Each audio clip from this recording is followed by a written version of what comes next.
Today's You Tell Me is quite different. In fact, today's words will not be my own. You see, a listener emailed me this article written about 10 years ago by a Michigan man that goes by the name of Ken Huber. Perhaps you've heard of this article. It's titled, "What Has America Become?" Yes, this was written about a decade ago, but these words ring louder today than ever before. So Ken, wherever you are, thanks for sharing these words. Has America become the land of special interest and home of the double standard? Let's see. If we lie to the Congress, it's a felony. And if the Congress lies to us, it's just politics. If we dislike a black person, we're racist. And if a black dislikes whites, it's their First Amendment right.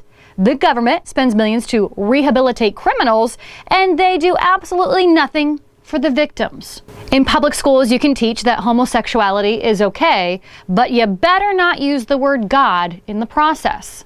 You can kill an unborn child, but it's wrong to execute a mass murderer. We don't burn books in America, we now rewrite them. We get rid of the communist and socialist threat by renaming them progressives. We are unable to close our border with Mexico, but have no problem protecting the 38th parallel in Korea. If you protest against President Obama's policies, you're a terrorist. But if you burned an American flag or George Bush in effigy, it was your First Amendment right. You can have pornography on TV or on the internet, but you better not have a nativity scene in a public park during Christmas. We have eliminated all criminals in America. They're now called sick people. We can use a human fetus for medical research, but it's wrong to use an animal. We take money from those who work hard for it and give it to those who don't want to work. We all support the Constitution, but only when it supports our political ideology. We still have freedom of speech, but only if we are being politically correct.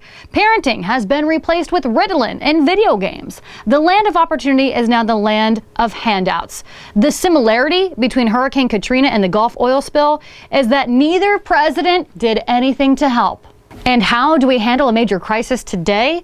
The government appoints a committee to determine who's at fault, then threatens them, passes a law, raises our taxes, tells us the problem is solved so they can get back to their re-election campaign. What has happened to the land of the free and home of the brave? What has America become? You tell me.